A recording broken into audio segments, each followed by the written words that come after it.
Hello दोस्तों, welcome to commerce session learn with confidence. My name is Aman. दोस्तों, आज हम लोग बेचू एमकॉम इंटेंस के ये अपने business regulatory framework Indian contract act 1872 के पार्ट 5 के ऊपर डिस्कस करेंगे। ये वीडियो आपके केवल बेचू एमकॉम इंटेंस के इंपॉर्टेंट है, ठीक है। बेचू बीकॉम इंटेंस के इंपॉर्टेंट नहीं है दोस्तों, ठीक है।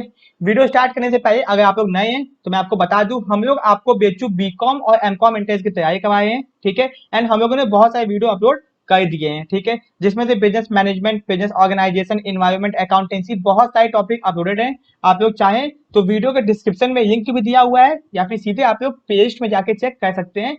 आपको वीडियो देखेंगे, आपको बहुत बेनिफिट होगा, ठीक है। दोस्तों, आज हम लोग अपने टॉपिक पे आते हैं यहाँ पे, ठीक है। अगर आपने चैनल को सब्सक्राइब नहीं किया है तो चैनल को सब्सक्राइब करिए, ठीक है दोस्तों। तो चलिए शुरू करते हैं।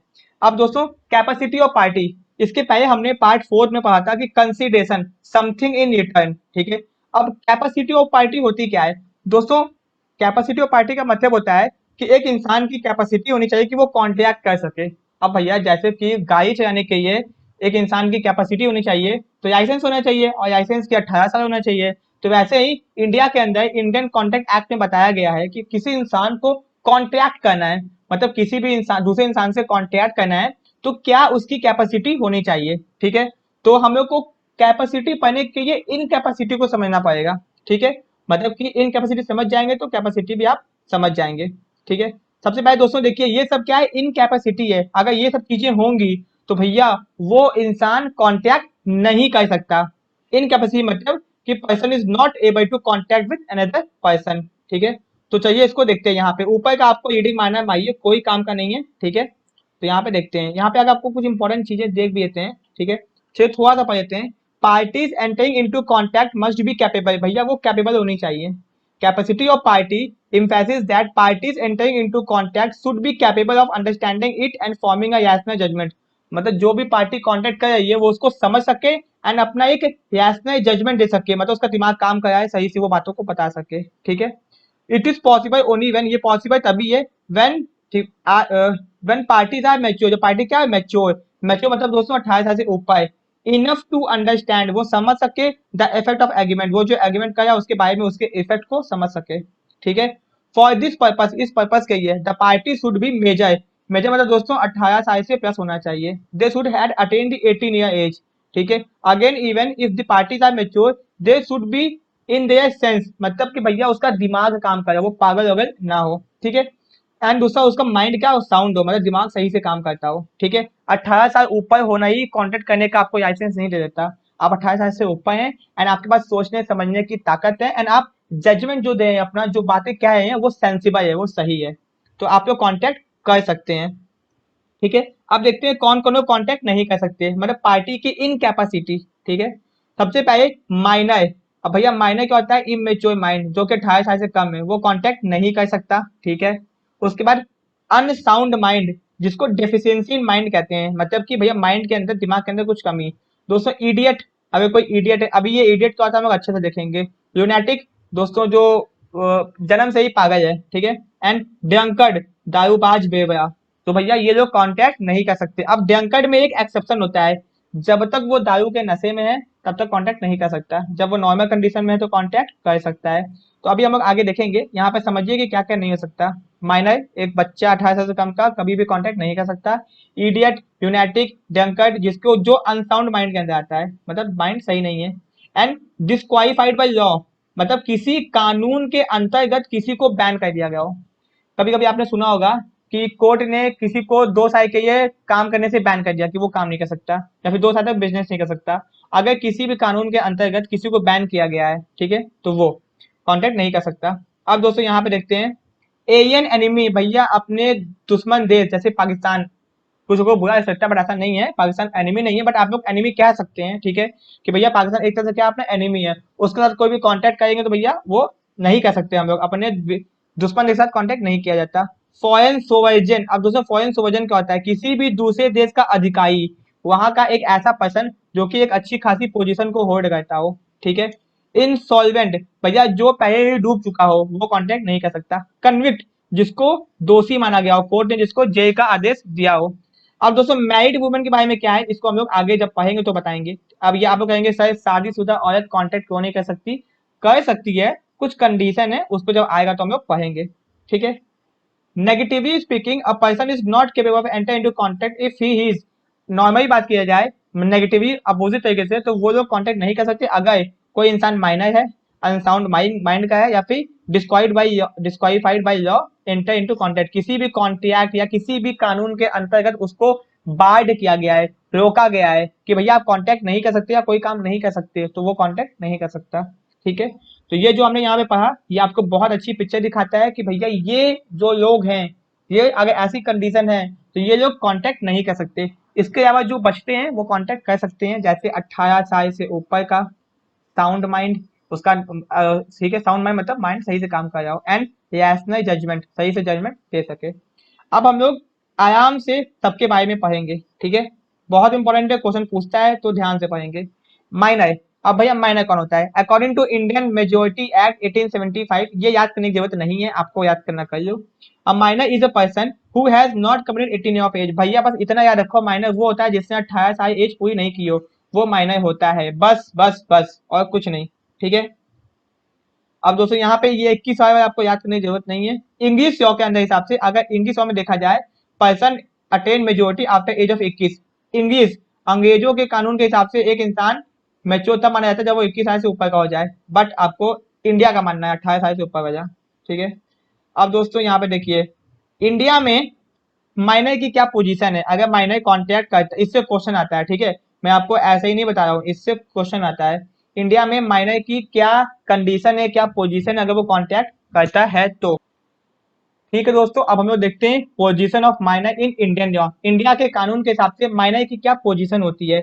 दोस्तों आपको पॉइंट को याद रखना है, ज्यादा पढ़ने की जरूरत नहीं है, कोई फायदा नहीं ज्यादा पढ़ने का, ठीक है। यहाँ पे आपको एकेडमिक एग्जाम नहीं देना है। सबसे पहला, अगर कोई भी माइनर से कॉन्टेक्ट किया जाता है तो वो वॉइड होता है एंड इनऑपरेटिव, वो माना ही नहीं जाएगा। A contact with minor is absolutely void. अब दोस्तों वैलिड, वॉइड और वॉइडेबल, इसका क्या मतलब होता है, इसको आपको समझने के लिए पार्ट 1 2 3 4 को अच्छे से समझना पड़ेगा, क्योंकि ये जो वीडियो है ये पार्ट्स में चल जाए हैं, ठीक है, ऐसे आपको समझ में नहीं आएगा। बाय बाय बताने का मतलब है कि आप लोग पहले के वीडियो नहीं देख रहे हैं, उसको देखिए, क्योंकि अगर आपको एंट्रेंस अच्छे से क्वालिफाई करना है तो। यहाँ पे मैंने समझा, हम लोगों ने समझा कि कोई भी कॉन्ट्रैक्ट अगर माइनर से होगा तो भैया वो वॉइड होगा, ठीक है, मतलब जिसको कोर्ट नहीं मानेगा, एंड इनऑपरेटिव, लागू ही नहीं होगा, ठीक है। A minor can be promissory और बेनिफिशियरी, एक जो माइनर है वो प्रोमिसरी या फिर बेनिफिशियरी है, फायदे के ये पार्टनर बन सकता है, फायदे के ये कुछ भी बन सकता है, बट वो उसकी कोई भी लायबिलिटी नहीं होगी, ठीक है। An agreement with minor is can not be rectified, अगर आपने माइनर से कोई कॉन्टेक्ट कर दिया तो उसको रेक्टिफाइड, चेंज नहीं कर सकते हैं, ठीक है ना, चेंज नहीं कर सकते, ठीक, ठीक नहीं किया जा सकता। इसका मतलब होता है दोस्तों, तो ये मैं आपको इसका एग्जांपल देता हूँ। मान लीजिए आपको एक प्रॉपर्टी खरीदनी थी, आप प्रॉपर्टी खरीदने के गए, कोई प्रॉपर्टी प्लॉट, वहां पे एक लड़का आपको दिखाई दिया, वो आपको बताया कि सर ये प्रॉपर्टी है ऐसे ऐसे, एंड आप लोगों ने उससे एज नहीं पूछा, आपने उससे उसकी एज नहीं पूछी, अब वो भैया 16 साल का था, ठीक है। प्रॉपर्टी दिखाई उसने, सब कुछ दिखाया, कमीशन की बात हुई, सब कुछ फिक्स हो गया, एंड कॉन्ट्रैक्ट उसने करवा दिया, बाद में आपको पता चला कि भैया वो तो माइनर है एंड उसके साथ कॉन्ट्रैक्ट वैलिड ही नहीं है, आपने कर दिया, तो भैया अब उसको आप लोग रेक्टिफाई नहीं कर सकते, ये आपकी रिस्पॉन्सिबिलिटी थी कि भैया उसको चेक करना चाहिए था, ठीक है। तो भैया ये आपको पॉइंट्स पे रखना है कि माइनर के साथ किया गया कॉन्टैक्ट रेक्टिफाइड नहीं किया जा सकता, ठीक नहीं किया जा सकता, ठीक है। A minor can not be asked to return any benefit enjoyed, अगर माइनर ने कोई बेनिफिट एंजॉय कर दिया है आपके कॉन्टैक्ट से, तो भैया उसकी रिस्पॉन्सिबिलिटी नहीं बनती कि वो आपको वापस करे। जैसे कि आपने किसी माइनर के साथ कॉन्टैक्ट किया, आपको नहीं पता था, एंड आपने उसको कुछ पैसा दे दिया, बाद में पता चला कि भैया वो तो माइनर है, आप उससे पैसा मांगने गए, अपना जो कॉन्टेक्ट करे कैंसिल करने गए, आप उससे नहीं मांग सकते हो, क्योंकि ये आपकी गलती है, आपको पता करना चाहिए था कि वो माइनर है। तो माइनर ने अगर कोई बेनिफिट एंजॉय किया है, कोई भी चीजें एंजॉय की है अपने कॉन्टैक्ट में, तो वो वापस नहीं करेगा, ठीक है। A minor can always feed minority, अब इसका क्या, इसको समझने की आपको पॉइंट्स को पढ़ना पड़ेगा, ठीक है ना। अ minor can always feed infancy या फिर माइनॉरिटी, इसका क्या मतलब है, ठीक है। तो इसको हम देख लेते हैं, even where a minor has misrepresented his age, he has declared to other party that he was major, he is not liable, ठीक है। कहने का क्या मतलब है, देखिए इन मोहिबी बी वर्सेस थर्मोदास एक केस था, actually the minor had misrepresented the age. एक केस था दोस्तों जिस केस के अंदर माइनर ने अपनी एज को छुपाया था एंड इंड्यूस किया था द मॉर्गेज टू पे 8,000 एंड 8,000 का मॉर्गेज मतलब उधार ये लिया था। The court did not stop him from denying that he was major.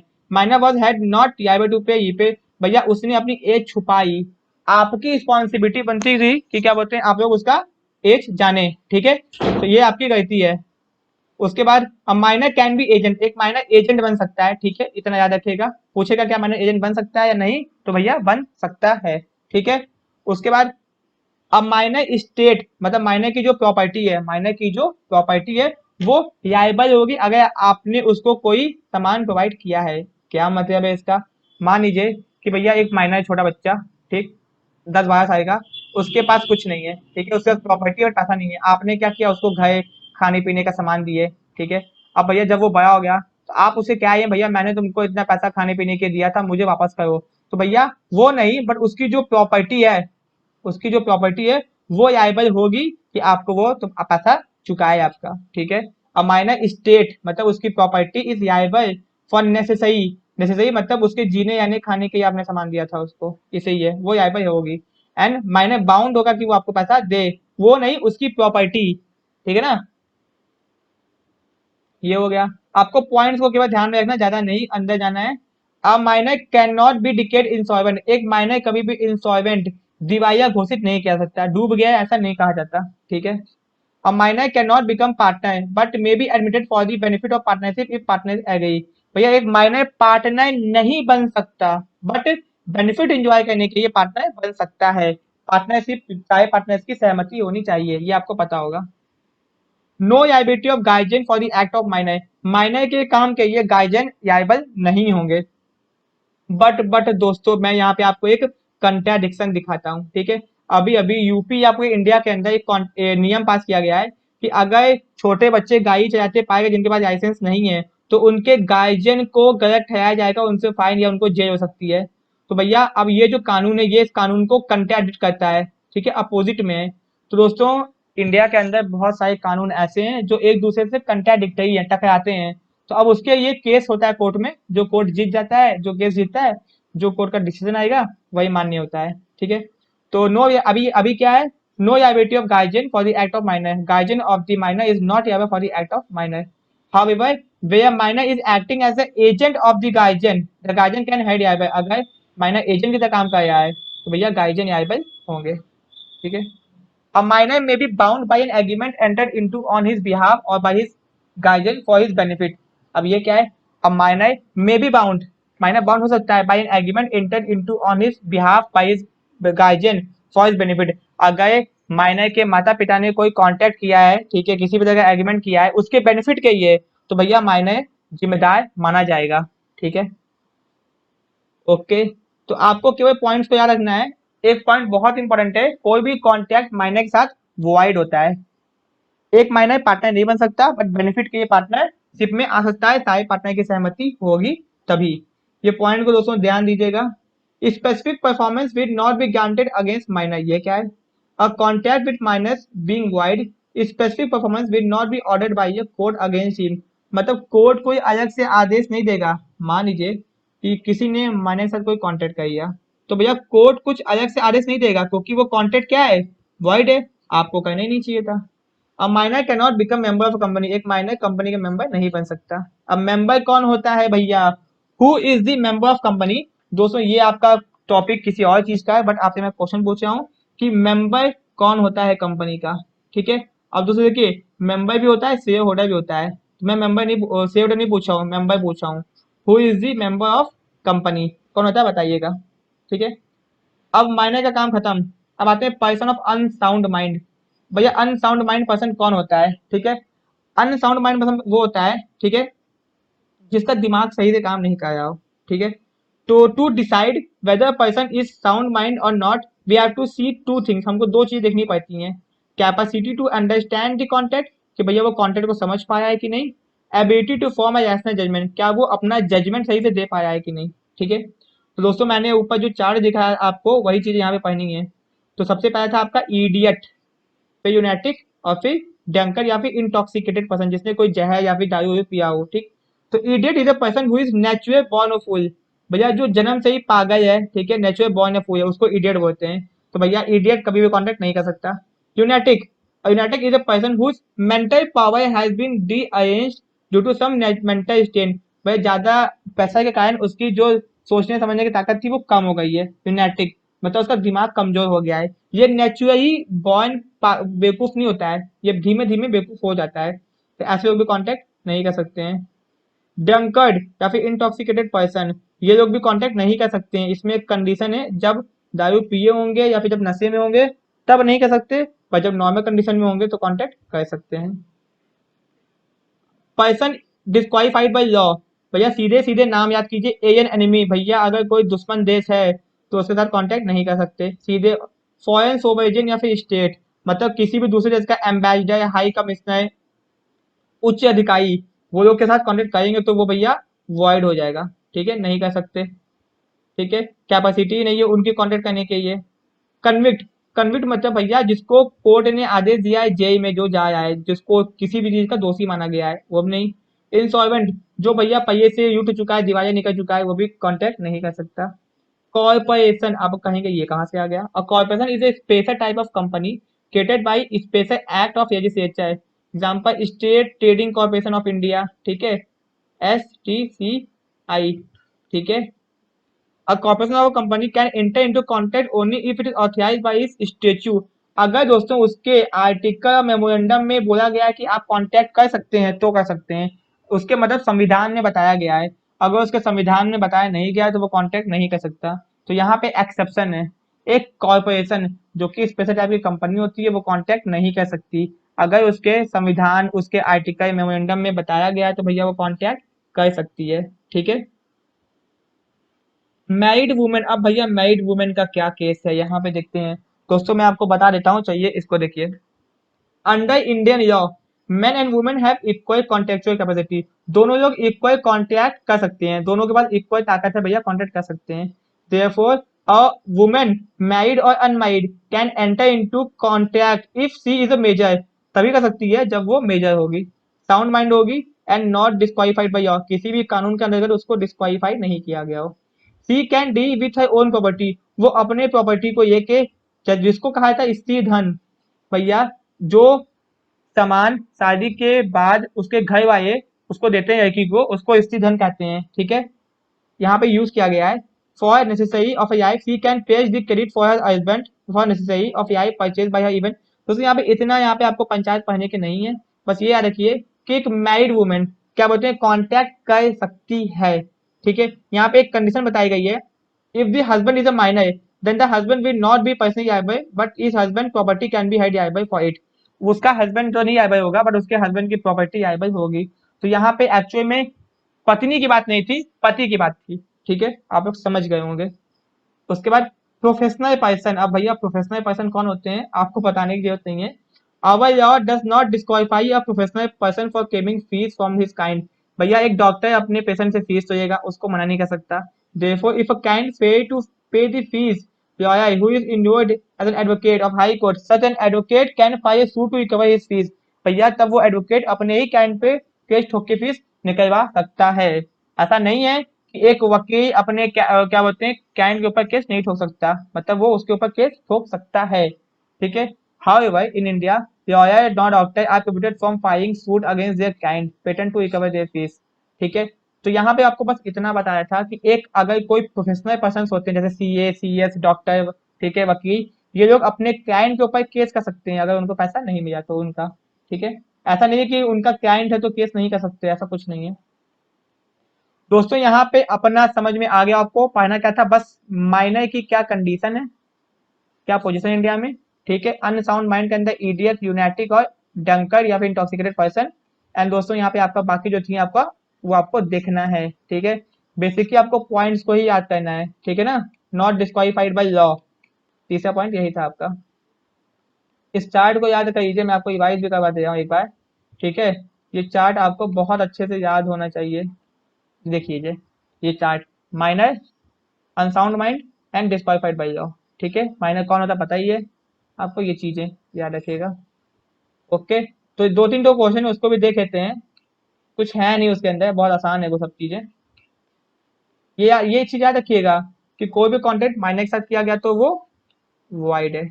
Minor partner नहीं बन सकता बट बेनिफिट के बन सकता है। कोई कंपनी पार्टनर नहीं बन सकती जब तक कि उसके स्टेचू या फिर आर्टिकल या फिर मेमोरेंडम में नहीं बोला गया हो, ठीक है। अब माइनर कौन होता है ये पता होना चाहिए, मेजर कौन होता है पता होना चाहिए, इडियट कौन होता है, यूनाइटेड कौन होता है, ठीक है। A minor is a person who has not attained the age of, भैया कौन है? A minor is a person who has not attained the age of 18 years, ठीक है दोस्तों। तो ये देखिए आपका अ कॉन्ट्रैक्ट विद माइनर इज क्या होगा, पूछा गया क्वेश्चन, बहुत बार पूछा गया है void. Who is liable for the supply of necessary to minor, भैया कौन लायबल होगा? माइनर की प्रॉपर्टी, माइनर की क्या प्रॉपर्टी लायबल होगी। तीसरा a contract for the benefit of minor is, अगर माइनर के बेनिफिट को कॉन्ट्रैक्ट किया गया तो वो वॉइड होगा कि वैलिड होगा, क्या होगा दोस्तों? भैया वो वैलिड होगा क्योंकि उसके अपने बेनिफिट के कॉन्ट्रैक्ट किया है, ठीक है। तो ये क्वेश्चन थे, और भी क्वेश्चन प्रैक्टिस करवाए जाएंगे जब हम लोग के चैप्टर्स खत्म हो जाएंगे, तो बहुत सारे मल्टीपल चॉइस क्वेश्चन प्रैक्टिस करवाए जाएंगे, ठीक है। अगर आपको वीडियो पसंद आया हो तो वीडियो को लाइक, चैनल को सब्सक्राइब जरूर कीजिएगा। मिलते हैं अपने नेक्स्ट वीडियो में। Thank you so much.